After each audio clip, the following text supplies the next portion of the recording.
जिसको ये decade India का डेकेड है, इसमें इंडिया की एक्सेलरेटेड प्रोग्रेस को कोई रोक नहीं सकता।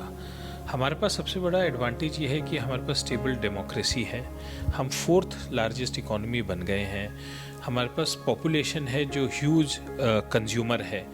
सो ये बहुत बड़ा, और आज दुनिया इंडिया में इन्वेस्ट करने के लिए व्याकुल भी है, उतारू भी है और सक्षम भी है।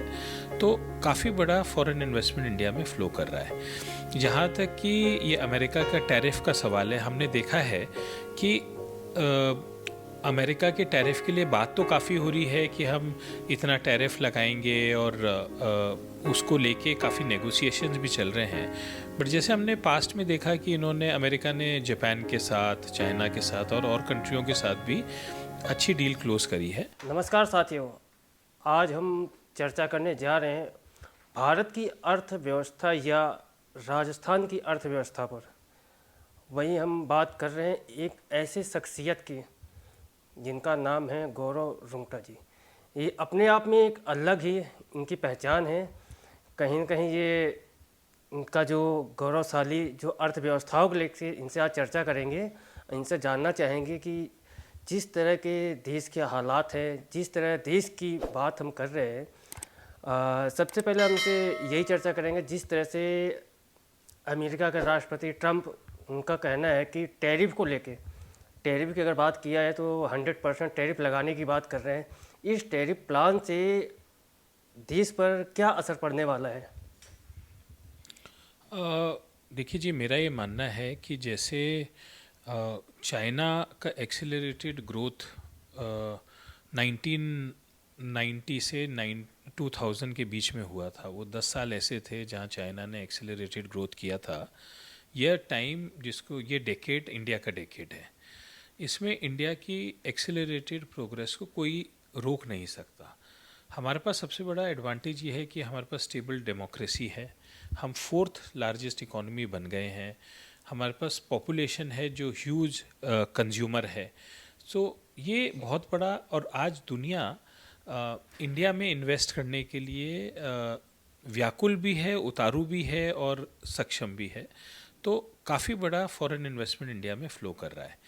जहाँ तक कि ये अमेरिका का टैरिफ का सवाल है, हमने देखा है कि अमेरिका के टैरिफ के लिए बात तो काफ़ी हो रही है कि हम इतना टैरिफ लगाएंगे, और उसको लेके काफ़ी नेगोशिएशंस भी चल रहे हैं। बट जैसे हमने पास्ट में देखा कि अमेरिका ने जापान के साथ, चाइना के साथ और कंट्रियों के साथ भी अच्छी डील क्लोज करी है। आई एम श्योर अपने जो कॉमर्स मिनिस्टर हैं पीयूष गोयल जी, वो अभी करीब 20-25 दिन से अमेरिका हैं और बहुत अच्छी डील नेगोशिएट हो रही है। मेरा ये मानना है कि कुछ ना कुछ इस मंथन से बहुत अच्छा निकल के आएगा इंडिया के लिए। और ये टैरिफ वॉर या जो ये टैरिफ का इश्यूज़ है, ये काफ़ी हद तक हमारी गवर्नमेंट उसको सब्सटैंशिएट कर पाएगी एक राइट नेगोशिएशन टेबल पे लाने के लिए। तो मेरे को उम्मीद है कि इसके अंदर कुछ ना कुछ इंडिया के लिए बहुत अच्छा निकलेगा। जैसे कि हमने कल भी देखा कि पीएम ने जो यूके के साथ डील साइन करी है, उसमें बोल रहे हैं कि भाई आज हम $6 बिलियन का ट्रेड करते हैं एक दूसरी कंट्री से, इसको हम नेक्स्ट 3 से 4 साल के अंदर $12 बिलियन पे पहुंचा देंगे। तो डबल हमारा ट्रेड हो जाएगा यूके से। सो हम यूरोप से भी नेगोशिएट कर रहे हैं।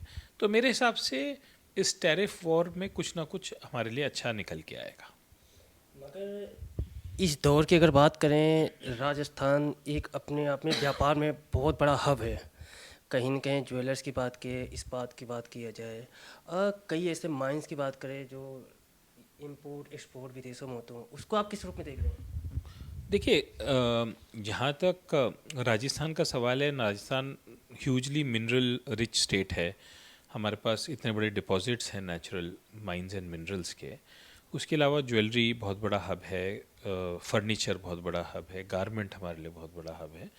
तो जहाँ तक डोमेस्टिक कंजम्पशन का सवाल है, उसमें तो मुझे कोई डाउट नहीं लगता कि कोई इफ़ेक्ट आएगा, उल्टा बढ़ेगा ही। और जहाँ तक इंटरनेशनल एक्सपोर्ट का सवाल है, स्पेशली हैंडीक्राफ्ट, जेम ज्वेलरी और फर्नीचर की जो हम बात करते हैं, उसमें अमेरिका बहुत बड़ा मार्केट है, हिंदुस्तान के लिए बहुत बड़ा कंज्यूमर है। और मेरा ये मानना है कि इस नेगोशिएशन डील में I think India will be the best of among other countries to export. तो मेरा ये मानना है कि गारमेंट और हैंडीक्राफ्ट दो ऐसे प्रोडक्ट्स हैं जिनके अंदर अपने लिए बहुत अच्छी डील्स निकल के आएंगी, और ये इंडस्ट्रीज़ को मैं नेक्स्ट 5 साल के अंदर बहुत ब्राइट इंडस्ट्रीज़ देखता हूँ। गौरव जी ने बताया किस तरह से भारत में व्यापार को लेके आने वाले समय में सुविधाएं होनी चाहिए और राजस्थान में किस तरह से डेवलपमेंट होना चाहिए, उन सब के बारे में चर्चा हुआ। और आने वाले टाइम में राइजिंग राजस्थान 2 आने का समय आ रहा है, उसमें देखने को मिला किस तरह का राजस्थान की सरकार ने काम किया है। मोहित कुमार शर्मा के साथ हरनाम सिंह, पंजाब केसरी, जयपुर।